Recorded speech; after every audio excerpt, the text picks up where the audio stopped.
Lorsque vous achetez un ouvrage en acier brut, sa couleur noire anthracite lui confère un aspect très industriel, avec des nuances visibles dans la matière. Votre ouvrage va également comporter des traces d'assemblage, avec notamment des soudures et des zones de meulage. De plus, l'acier brut est un matériau facilement oxydable. Il est donc possible que des traces d'oxydation apparaissent. Afin d'atténuer les traces de travail, protégez votre ouvrage contre l'oxydation et gardez cet aspect industriel, l'application d'une patine est la solution.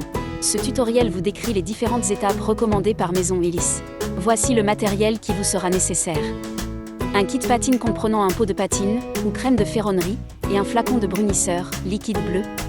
Il vous faudra aussi une paire de gants assez épais, plusieurs chiffons bien secs et qui ne pluchent pas. Éventuellement, un pinceau à poils longs et une feuille de papier de verre, grain 80.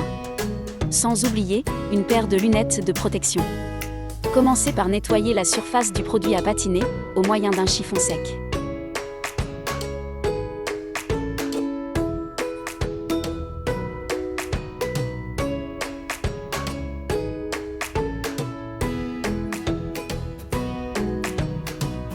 Repérez les zones meulées ou soudées. En cas d'aspérité, utilisez un papier de verre. Il faut éviter de rayer le métal.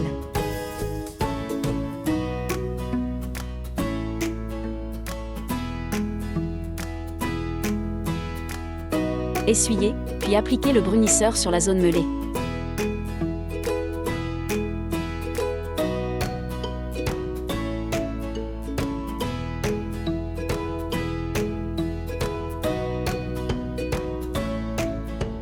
Ce produit étant un oxydant, il est important d'effectuer cette opération une zone à la fois, et de bien essuyer après application.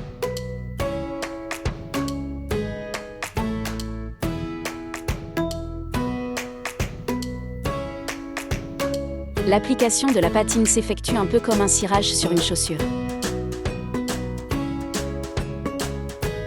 Vous pouvez utiliser un chiffon sec ou un pinceau.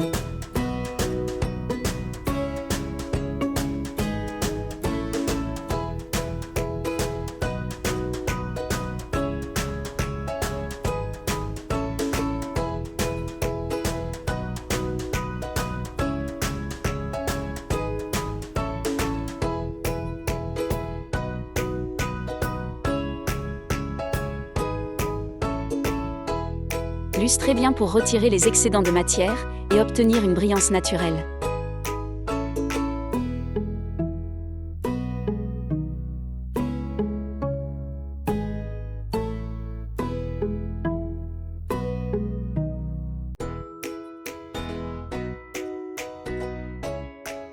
Pour entretenir votre produit, n'utilisez jamais d'eau. Il est recommandé d'utiliser un chiffon sec ou un plumeau et de réappliquer la patine environ tous les 2 ans.